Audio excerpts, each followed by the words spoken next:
কিন্তু যারা তৃণমূলের পা চেটে খেত, তৃণমূলের দালালি করতো, তারাই এখন বিজেপির দালাল হয়েছে। বিজেপি উপনির্বাচন আসন্ন।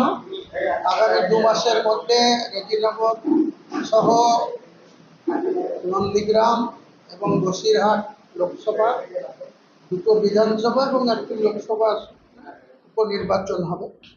আমাদের খাস তালুক রেজিনগর, আমি এখানে 58,900 ভোটে বিজেপিকে হারিয়ে বিধায়ক হয়েছিলাম, আর তৃণমূলকে 3 নম্বরে পাঠিয়ে দিয়েছিলাম। 81,600 সিট ছিল আমার সঙ্গে। সেই সিট আমরা উপনির্বাচনে রেজিনগরের মানুষের সমর্থনে, দোয়া, সাপোর্ট নিয়ে পুনরায় জিতবো আমরা আত্মবিশ্বাসে।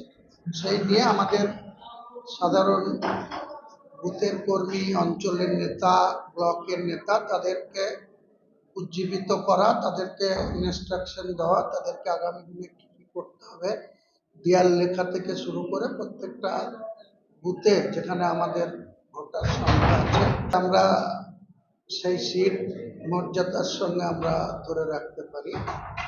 নোংরামি করছে এখানকার প্রশাসন। পুরনো বিজেপিদের কোনো নোংরামি দেখছি না আমরা, কিন্তু যারা তৃণমূলের পা চেটে খেত, তৃণমূলের দালালি করতো, তারাই এখন বিজেপির দালাল হয়েছে। বিজেপির নবাগত বিজেপি মদতে পুলিশ প্রশাসনকে দিয়ে এসব করাচ্ছে। এসব করে পার পাবে না।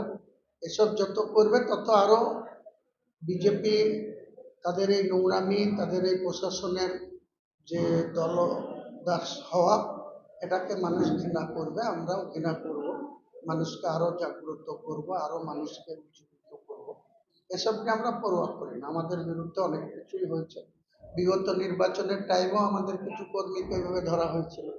আমার নিজের ভাইপোকে 23 এপ্রিল ভোট 22 তারিখে ধরে নিয়ে আসা হয়েছিল, তাকে চালান দেওয়া হয়েছিল।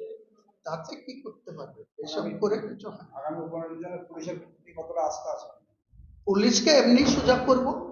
এখন কিছু করতে না পারলেও নির্বাচন কমিশনের আন্ডারে যখন পুলিশ থাকবে, তখন পুলিশ যদি পক্ষপাতমূলক আচরণ করে, তারা সিসি ক্যামেরার আওতায় থাকবে, এমসিসির আওতায় থাকবে, আমরাও এমসিসির আওতায় থাকবো।